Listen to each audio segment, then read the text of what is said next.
better self. Hi, my name is James White, or everyone calls me Uncle White.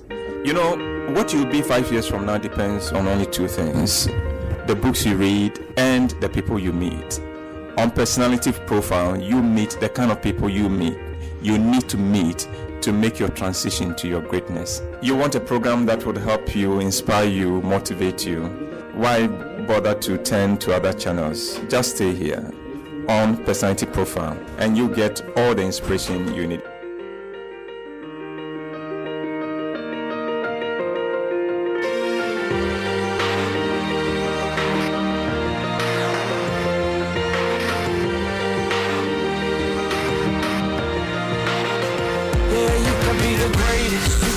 Best. You can be the King Kong banging on your chest. You can beat the world, you can beat the war. You can talk the guy, go banging on his door. You can throw your hands up, you can beat the clock. You can move a mountain, you can break rocks. You can be a master, don't wait for luck. Dedicate yourself and you can find yourself standing in the Hall of Fame. And the world's gonna know your name.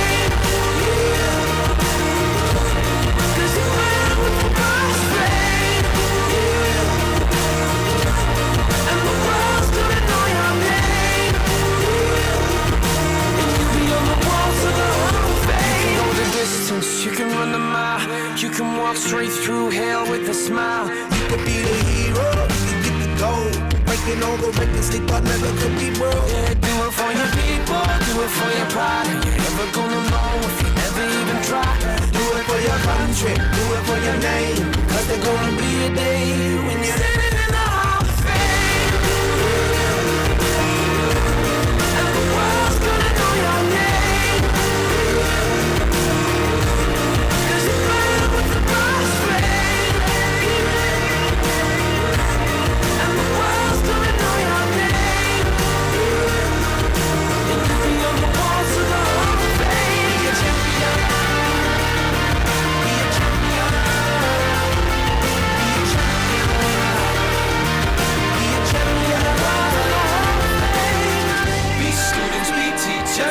Politicians, be preachers, yeah.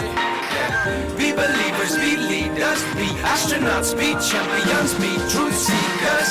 Be students, be teachers, be politicians, be preachers, yeah. Be believers, be leaders, be astronauts, be champions. Standing in the Hall of Fame. And the world's gonna know your name.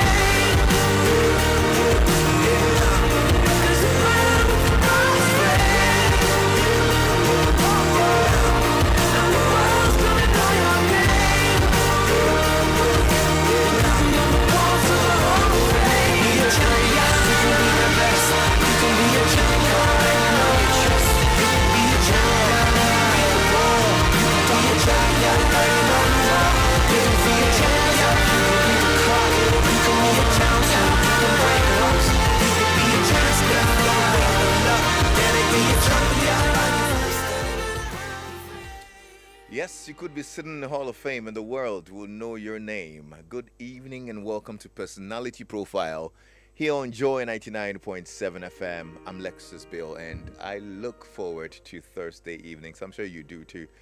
This is where I get to sit with wonderful people who are making an impact in Africa. And this evening I've got one amazing guest for you. So hey, sit back, relax. I don't know what you're doing now. Probably driving home from work. Yeah, this is actually going to be good company. If you're home already, turn up the volume, and we're actually live on Facebook and our digital platforms as well. So you can get on there, share the link with your friends in the WhatsApp groups, and let them know Lexus is back on your radio with Personality Profile. And I'll tell you about my guest this evening. You know, leadership is often measured by positions we hold, the organizations that we lead, and even sometimes the decisions we make. But perhaps true leadership is measured by the lives that we touch. My guest tonight has actually spent more than 16 years proving exactly that. She's an accomplished international development and humanitarian leader whose work has taken her across Africa, from Uganda to Kenya to Eswatini and now Ghana.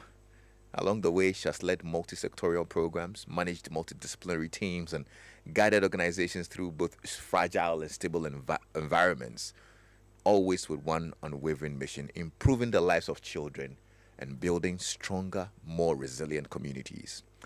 Today, as the National Director of World Vision Ghana, she provides strategic leadership to one of the world's leading humanitarian organizations, driving evidence-based development, strengthening partnerships, and championing sustainable solutions that give children and families hope for a better future. Her journey, I tell you, has been one of continuous learning, and I'm learning from it. She holds a doctorate in business administration from UNICAF University, where her research actually explored a question that has become increasingly relevant in today's world: how organizations can remain sustainable amid changing international donor dynamics. Yeah. She also holds a master's degree in management studies, a postgraduate diploma in human resource management, and a bachelor's degree in social science. But tonight, it's not about the executive, the academic, or the humanitarian leader. It's about a little girl who experiences shaped her heart for service. The woman who has had to make difficult decisions in some of Africa's most challenging environments. And the leader who believes that real transformation begins with people.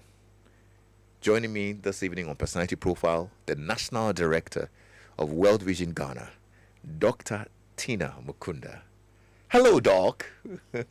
Hello, Lexis. Thank you for having me. Oh, I'm happy you're here in my studio today. Thank you. Very unfamiliar territory, isn't it? It is. Still trying to discover myself. She was asking me, where's the camera? I'm not going to video. I'm like, yeah, there it is. Please in the corner. don't say that. We are live.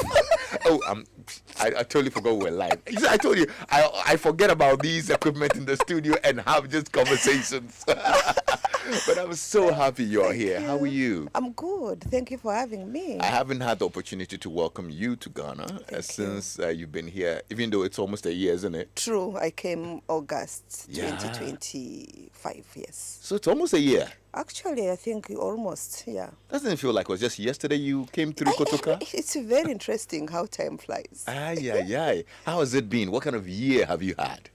Well, I think I love it in Ghana. Do you have some land? A lot, actually. Oh, okay. I'm happy to do Do you that. like it in the city or in the hinterlands, in the countryside, We'll with a lot of greens? take that outside. We'll take this off air. And so, yeah, but I have enjoyed myself here. I just love people. They are very warm, like you know. Oh. I love the hustling spirit that I actually see around. People are working hard. They really, really work hard. From the vendors, that entrepreneurial mindset. I love it. People are really, really working hard. And so I love the food except for pepe. Too much spice, huh? Oh, my goodness. What are you up to? Like, what are you trying to prove? Well, resilience. Okay. In literal terms. Yeah. But what has excited you most about this assignment that you've been on? I really think one thing that warms my heart is that I am leading an organization that is very strong.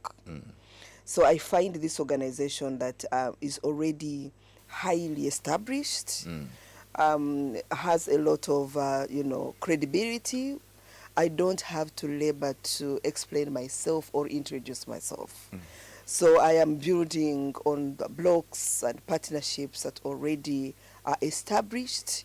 And I also love my team. I mean, they are very, very competent. And so it's exciting that, we are hitting the road running, that we are thinking together.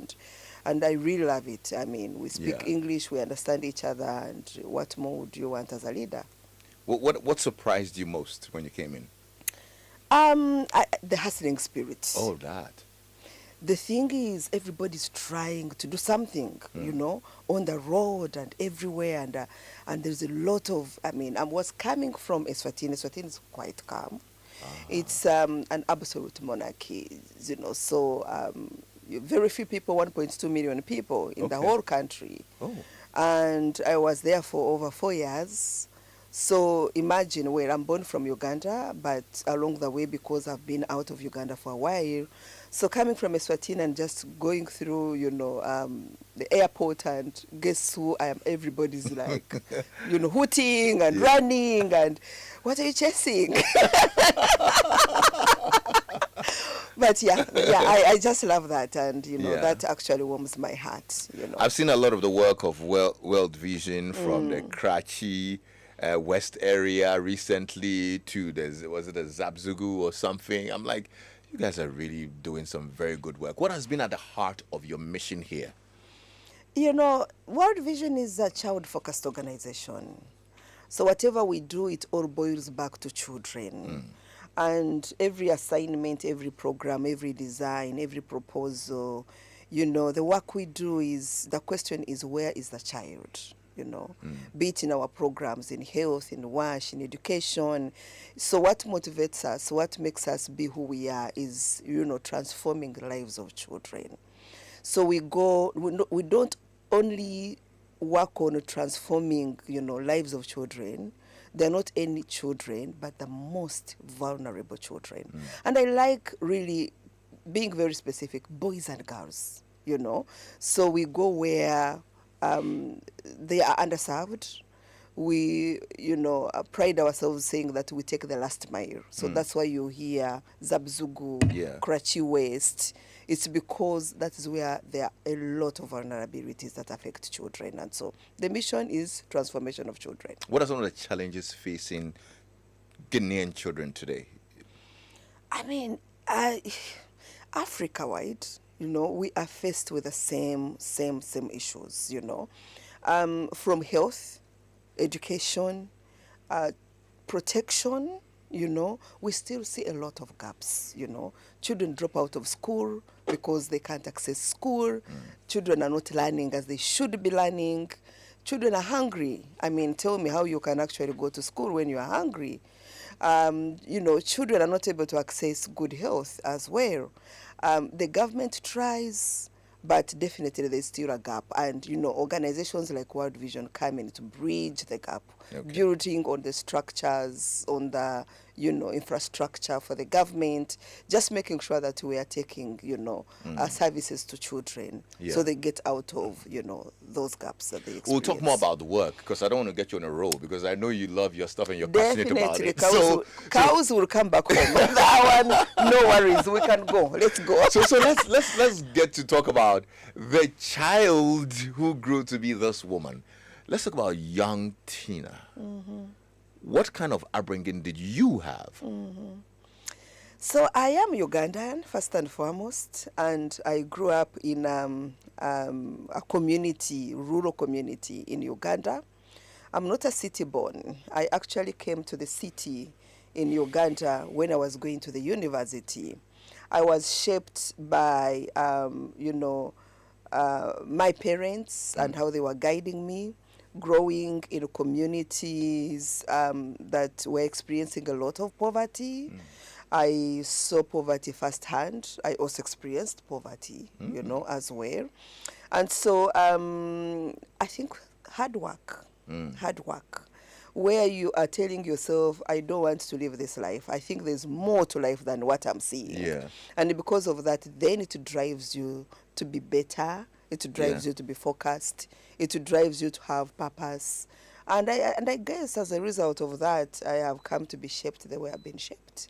And here I am. Well, as a child, did you see what is happening now? Did you see a Tinah who becomes a director in Ghana someday? Where were your passions focused? What kind of dreams did you have as a child? First of all, I needed to escape poverty. Let me say that. And I didn't know where I was going to go, but as long as I will not be poor. I just didn't like what I saw around me, and I worked so hard to avoid that. I was seeing girls getting married off as early as 10, 12 years. Wow. And I'm thinking, this is not the life I want. I'm sure God didn't create me to be like this, I was seeing lack, I was seeing poverty, I was seeing violence, and I am thinking, the only escape route of this is to keep it in school. is to study hard. Luckily enough, my parents were not that rich, but they were educated as well. And so that helped a lot. And as a result, they were able to push me to school. Okay. The resources weren't as, abundant as they should be. But I thank God that, my parents sacrificed that all of us would go to school. And specifically, I 4 boys. So we were a family of 6. We're now 5. And in between, I was following 3 boys. Okay. But my dad, may his soul rest in peace. He passed on last year. Oh. And, he was Condolences. able to pull me out. To the extent, this gentleman would say, get out of the kitchen, let the boys go and read your books. So he is my hero. Wow. He is my hero. And that definitely allowed me to pursue my dream. And so It's yeah. interesting you mentioned the getting out of the kitchen bit, because earlier on Drive Time today, this afternoon, we're having a conversation about, how traditionally they used to say it's necessary for the girls to be in the kitchen and learn how to cook, and the boys will kick them out of the kitchen. It's the reverse in your case. It And it was. helped. It did definitely help because my father really just wanted to give an opportunity to all of us.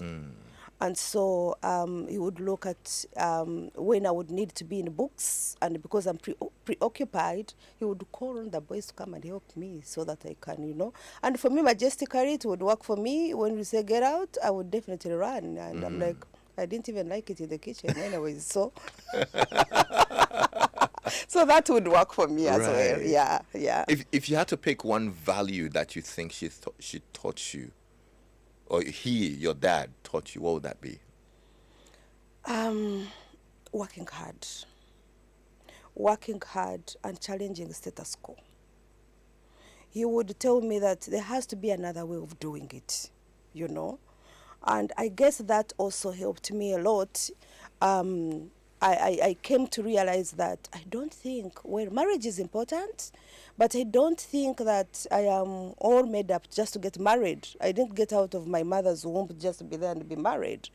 I started thinking of how do I challenge this? How do I challenge this? Because my peers or my friends, all they could say was, getting children, being married. And in my heart, I'm like, I'm not really, I don't want this life. But I'm now married. Now you're married. We need to get him to listen to this part of the show. Yeah, so that was that. Yeah. Some people, they chart a career path. Others discover like a calling. They feel that they are called into their profession. Which one describes your journey? I think it is very interesting. You see, I oscillated from human resource into general leadership and even programming. My entry point was love for people. Okay. And, even if you woke me at 3 a.m. in the night and you tell me anything to do with human resource management, from entry, stay, and exit, I'm good. I would just write without even referring to any book. Wow.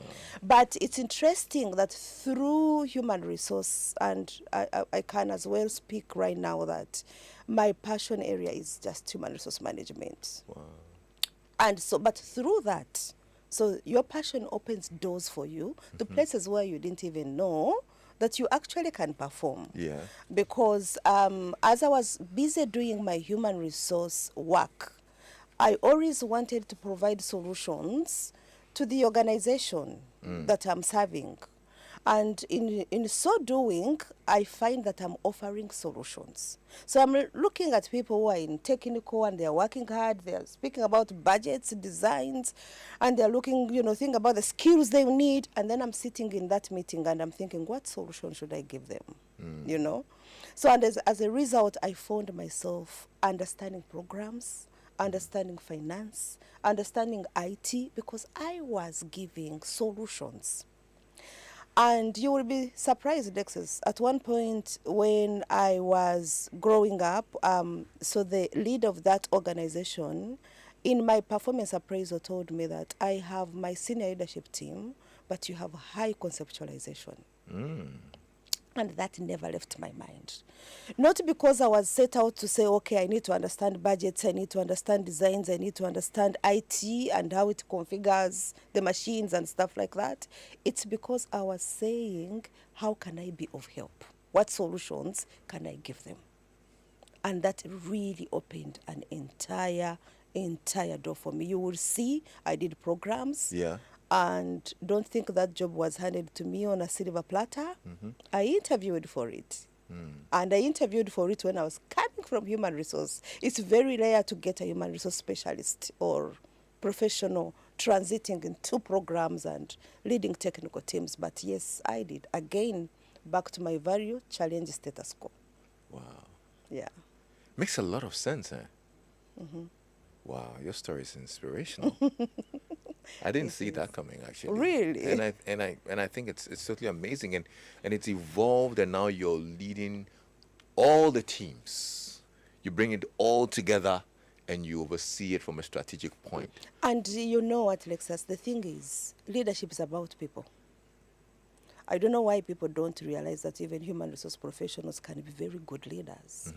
Because what do? We do structures, we do designs, job descriptions, we look out, we scout for the right skills, we place people where, we do performance management. So 80% of my work is about placing people. Yeah. And I think that's how I found it a little bit more easier, that I can do my leadership in ways that, you know, I am able to make decisions around people because I draw back to my strength. Yeah. Yes. Was there a defining moment where you thought to yourself, this is where I'm meant to be? Was there that moment? I think it gets back to a place where a position opened up in Uganda as a deputy national director. And in that position, I wasn't actually thinking about applying for that position. I maybe would want to say that I am a woman of faith as well. And so a few people approached me and said, you should apply. And I'm like, no way. I have discovered my passion. In my life, I had said, as long as I discover my passion, no one will take away from my passion, take me away from my passion. And I had discovered my passion. I'm happy, I'm serving, I'm recruiting, I'm writing my letters, I'm designing, I'm doing all these things. But, you know, voices kept on coming. Have you considered? So meaning someone had actually seen something good in me. Well, you will not believe it. I wasn't going to apply. And I actually didn't apply until the last day. And I wasn't even praying about it. But I was in a meeting. And after the meeting, someone looked without knowing me, without having, you know, gotten to know my background. I just was talking to her, and she looked at me and said, why are you not responding to the voice of God? And at that particular time, I didn't even ask which voice, because I knew in my heart that I need to apply for that position. I had loved my human resource. I didn't think I had qualifications. What am I saying? The turning point for me is, if God wants you to be in a place, you will be there. And you will not struggle. You will not strive. That has pretty much been my mantra. I can't just move because I want to move.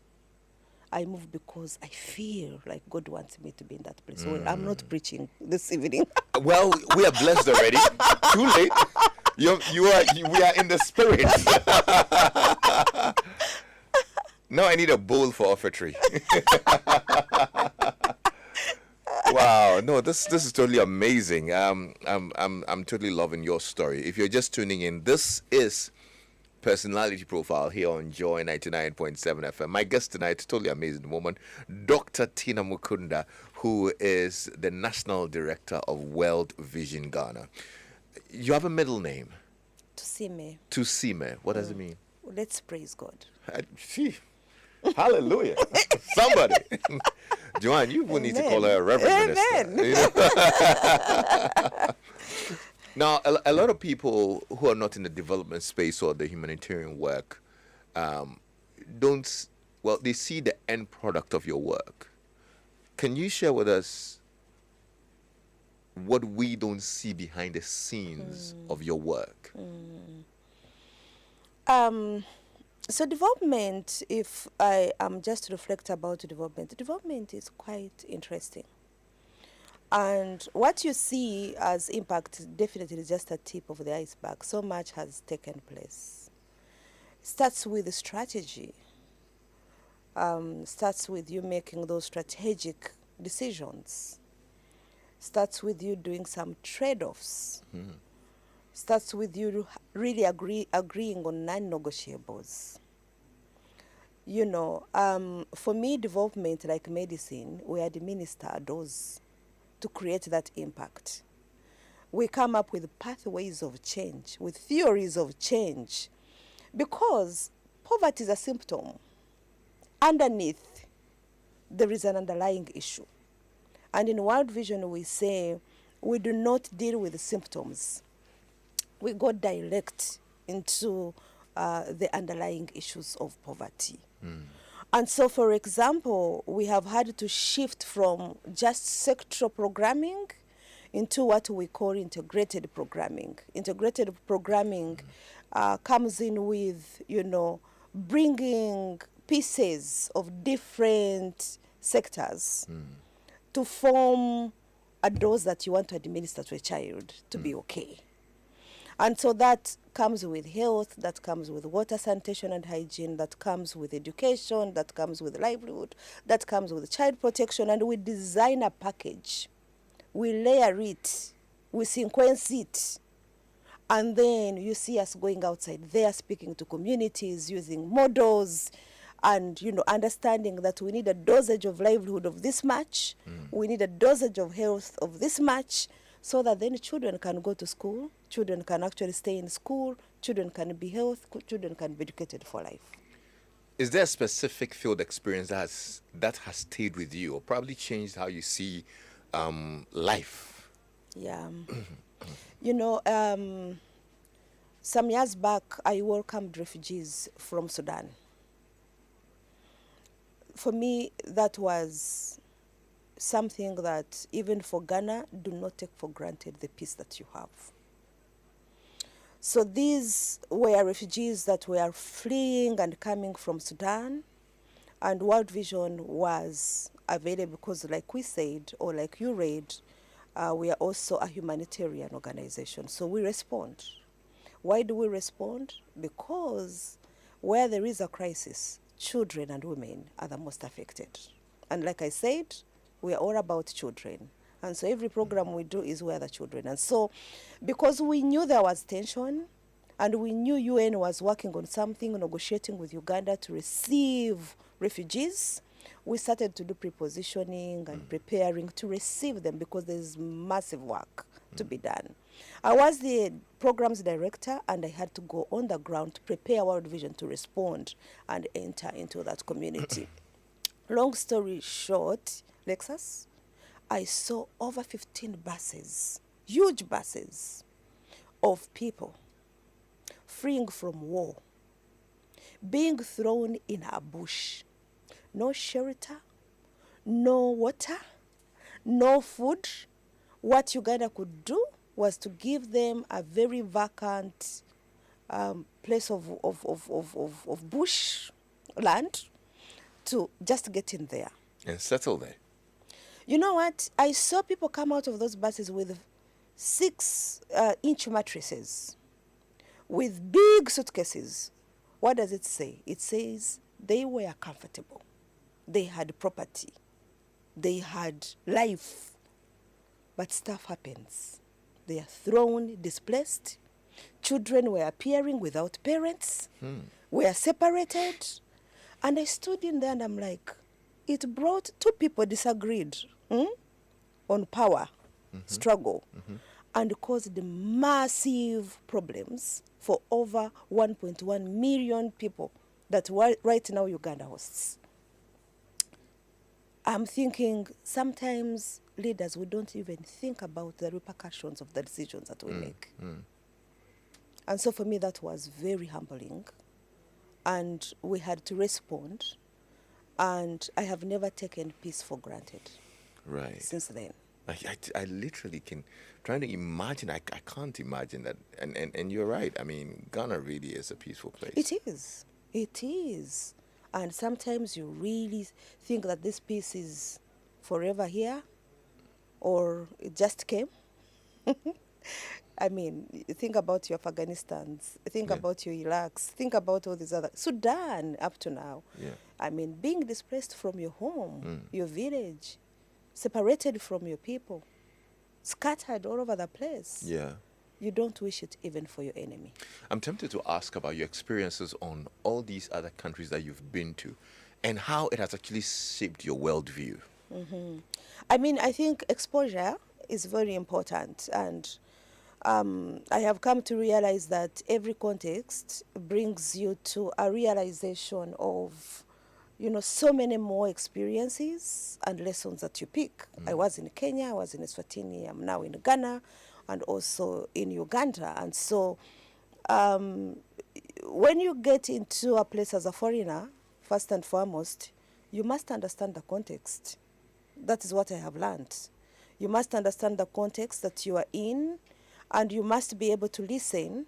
You must be able to understand. And when you're listening, you're not listening to respond. You are actually listening to understand. You must co-create with the people that have actually welcomed you. You have found them on a journey, for heaven's sake.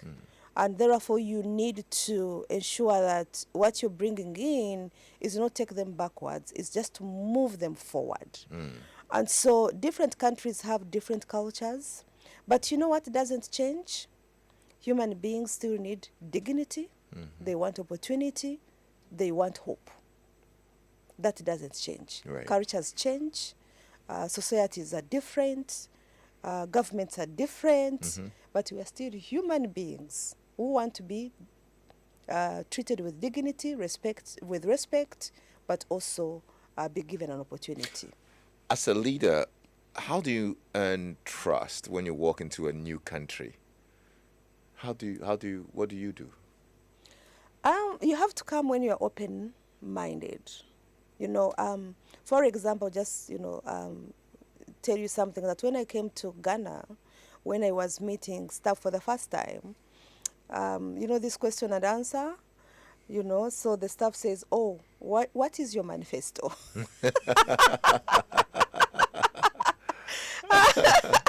And I told him, I don't have a manifesto, and I don't know, because I don't know what it is that you're doing right here, so I cannot come with my manifesto. So as I'm sorry to disappoint you, I have come with no manifesto. I'm not so sure whether this person was actually happy that I said I don't have a manifesto, but truly, I mean, how do I build a manifesto for a context that I haven't understood? You must first get there, you must understand, and you must co-create. You must bring people along with you. And I don't believe in top-down. I believe in co-designing and co-creating, in casting a vision where every one of us actually is a party to. What's the most difficult leadership decision you've had to make? Firing people. Leadership requires courage. And you find yourself in a place where sometimes you have to separate with people. And employees don't know, but it is very, very difficult. I think about the families. I mean, I'm an African woman. I don't know Lexis, but I'm sure you have over 10 people behind you. That if you walked out of Joy FM and you say you don't have a job, those people can want to carry you and bring you back, because all their livelihood is on you. Yeah. So I am not oblivion of that. It's a most difficult thing to do, separating with people. And what normally hurts me is when you are terminating them involuntarily. And so that's the most difficult decision. I pray about it. I think about it. I look out for other options that are available. But again, sometimes accountability, you can't compromise. Yeah. Yeah. Yeah. I'm seeing the human behind Tinah. And I'm wondering, I mean, people depend on your decisions. It's tough, even emotionally. Where do you find emotional strength to keep going? So I like I said, I am a woman of faith. Faith for me defines my leadership. And I bring my faith at work. Not that I am preaching and, doing all these things, but the decisions I make are so much grounded on my respect for God as well. So where I find a lot of motivation, a lot of inspiration is, prayer, Okay. reflections especially as well. Reading, learning from others. I have mentors as well that help me. And because someone identified potential in me, I still also reach out to other people as well, So that also gives me a motivation to know that, there's someone I'm actually holding, their hand to move in the right direction. I do a lot of exercises as well. I Okay. actually have discovered a gym in Ghana here. I go. Should I market for them or I should? Feel free to. I will give okay. it a bill, don't worry. I mean, you can take care of it. Come on. Please don't. Someone is eyeing me here. No, I go to Bliss Entertainment. Oh, there is a yes. very nice gym there at Okay. the airport, and All in right. the evening, Yeah. I don't normally compromise except when you have invited me here. But yeah, it's something that helps you as well, Yeah. in your mind especially, and the energy and stuff like that. Have you ever experienced leadership loneliness? It is lonely up there. This whole leadership thing is very interesting. Do you know, Lexis, that I can sit on the chair and staff come and go behind me, go in front of me, and leave, the chair near me? I kept wondering, what's happening to this leader? How can people don't want to get closer to you? And it is very lonely. Yeah. Like you long to talk. Yeah. You long to reach out to people. But you're also very careful as well that, even when you talk, you are not misquoted, you are Right. not misunderstood. So it is actually lonely. Sometimes you have a decision and you can't say because it's confidential, And so, it's a beautiful journey, but moments like that. How do you navigate those moments? I mentors as well. I have my mentor, Okay. Who is out of Ghana, so I can speak, Right. But I also have other social gathering, like we have, women, Ugandans, women who are here. Okay. Okay. They're all at some country director platforms. We have Ghanaian led women country directors. And we get in there, we vent, we speak and we become better and we come back and we are really much more motivated. Well, I know some kinky joint with Pepe. It can fix it, those moments. I mean, believe me. I thought you were my friend. As I walked in here, I felt like you're going to be my friend. But the way you're talking, man. I know your relationship with Pepe is not so good, but we need to smoothen that relationship. So consider that part, okay?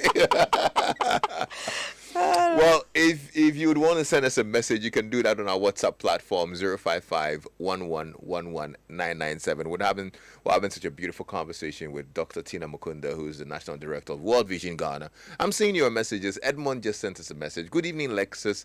I commend World Vision for its immense contribution to humanity and community development. My question is, what has been some of the key challenges that World Vision has faced in its determination to provide quality life to children in its operational areas? And that's from Edmond, who sent that to us. Mm-hmm. So we NGOs right now are navigating such a very interesting terrain, where funding is actually, reducing. Yes. And that has really had to test us in a very hard way. We are reworking on our approaches. We are working on the operating model for World Vision in Ghana, just to respond to the changing environment.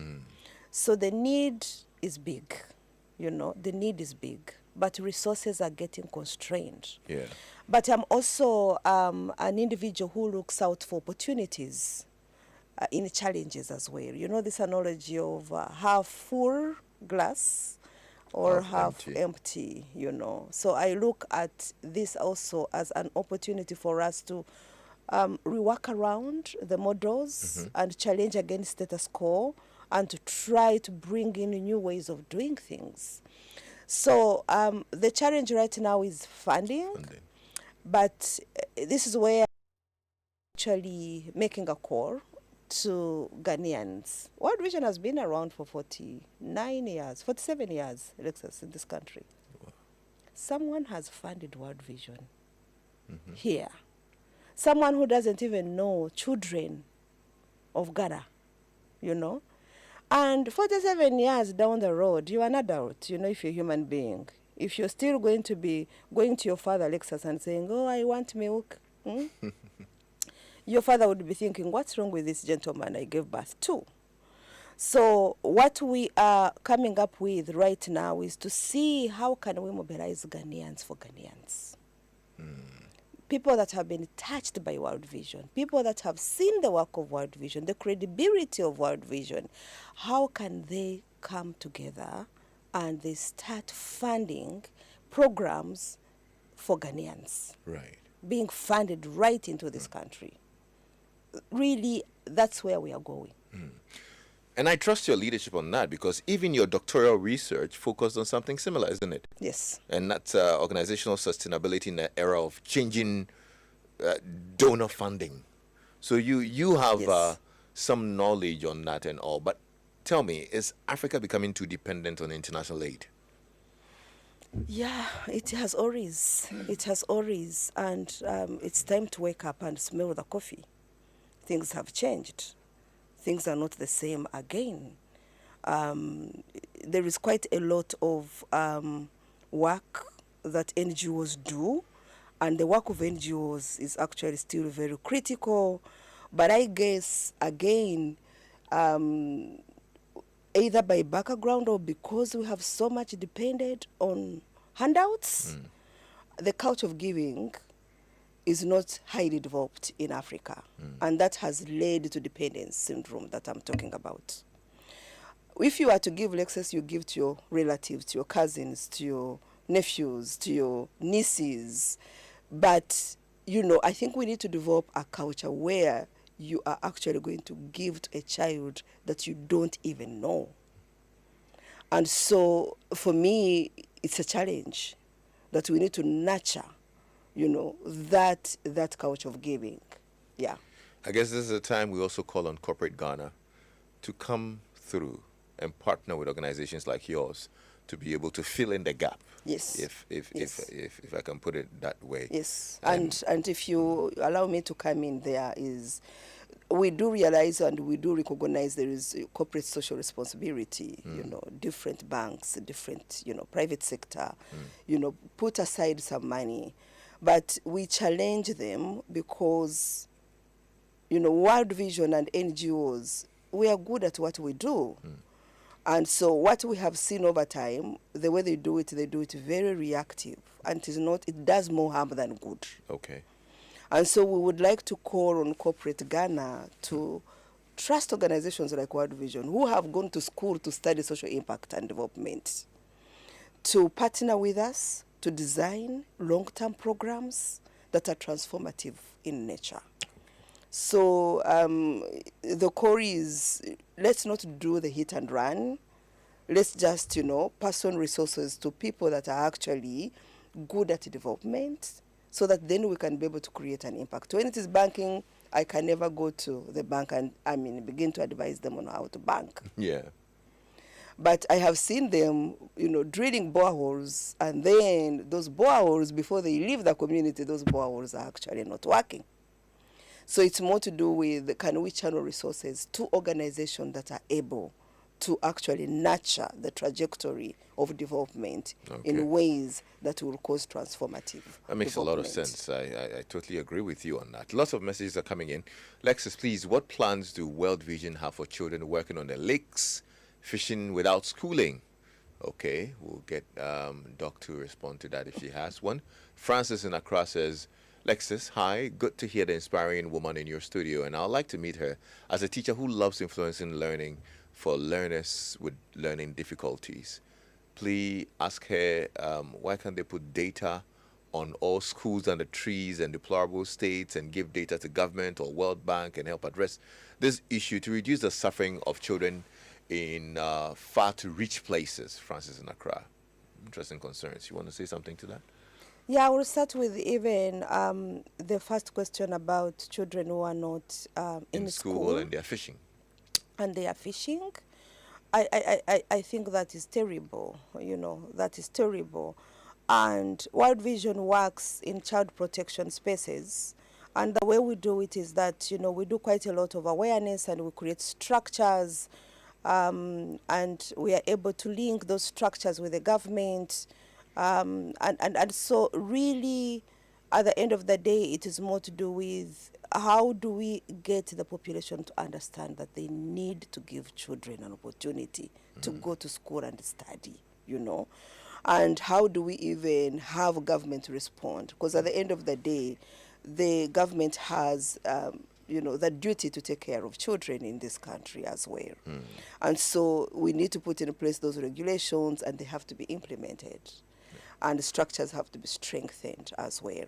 Okay. In terms of data, we have quite a lot of data that we produce. We do baselines before we start. We write reports, we do evaluations. We actually have a strategy that is actually inspired by data. And a lot of the strategic choices we have made is because of the data that we've been able to collect. And so actually data is available, data is available. But I think the challenge is making sense out of that data and getting government and other development agencies to commit, to make a difference as a result of the information that they have as well. Okay. I've got some rapid fire questions for you. Okay.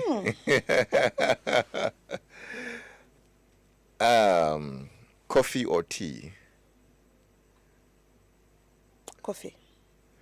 That's why I said then we need to wake up and smell the coffee, huh? True. Give me cappuccino, I'm good to go. Okay. Early bird or night owl? Late. Night owl, huh? One country that changed your life? I think it's Kenya. Kenya? Explain. It's Kenya because they tell it the way it is to you, and the people, I could be generalizing.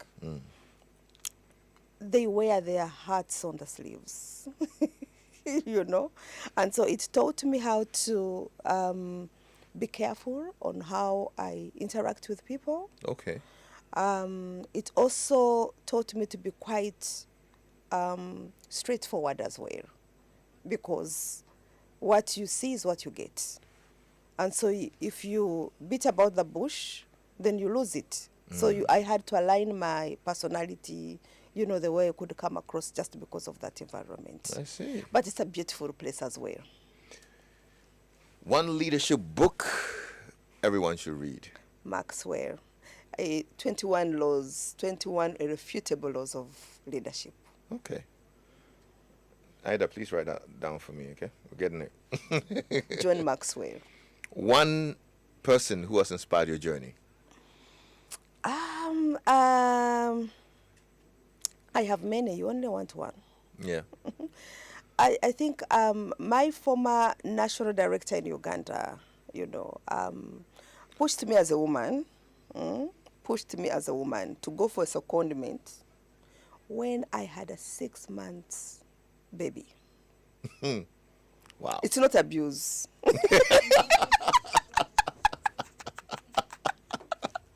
It's not abuse. I truly appreciate. I worked out a plan.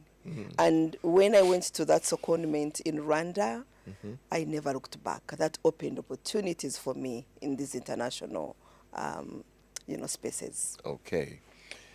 One daily habit you never compromise on. Exercise. Exercise. Great. I actually have Shonti. Shonti is a very international trainer. Okay. And so if I can't go to the gym, I have uploaded all those things on my computer.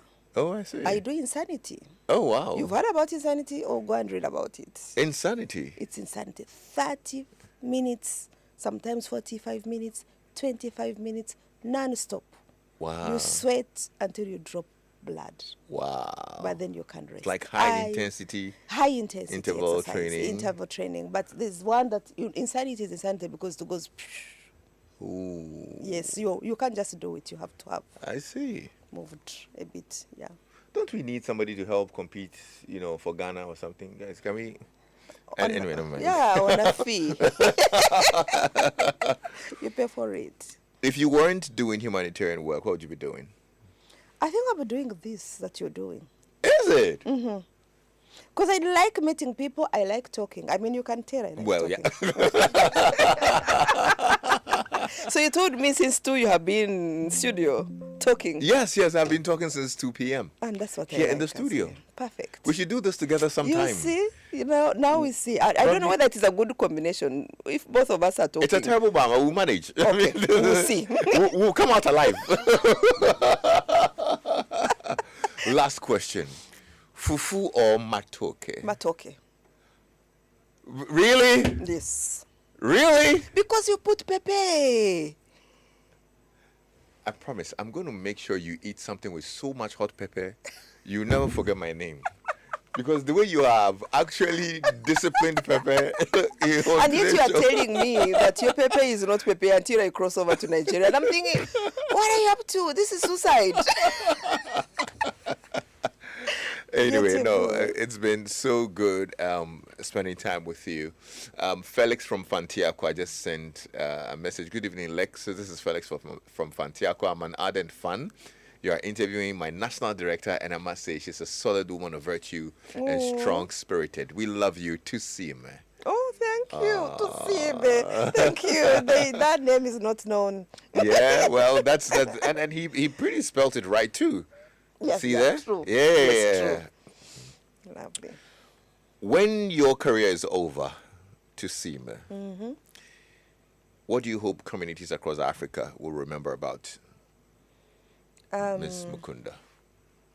Touching lives, changing communities. I hope someone will remember me for inspiring them, for mentoring them, caring about my employees. I hold them so dear to my heart because I can't do anything without my staff. And so I care deeply about them as well. So I remember staff who remember me for taking care of them. And I hope children who have been transformed by the decisions I have made will actually also remember. Because Lexus, after all this, so what? So what? A lot of your partners are also sending in messages. Lexis, under the Imperial Girl Initiative to address period poverty, Imperial General Assurance partnered with World Vision to promote a 6-month menstrual hygiene material. To provide 6-month menstrual hygiene materials and education to over 260 girls in 7 schools in the Fantiaqua North and South districts in the Eastern region. This partnership is a long-term project, and we hope to impact a lot more girls in rural Ghana in the future. And that's from the team at Imperial General Assurance, led by Romeo Aja. Really allow me to appreciate them and appreciate every partner. We enjoy a lot of partnership. We enjoy a lot of support from private sector. I can't start naming them one by one, lest I make a mistake and some people will be annoyed. But we know you're there. We recognize your support, and thank you for committing to changing the lives of children in Ghana. We do appreciate. Regards going out to you, Romeo Aja.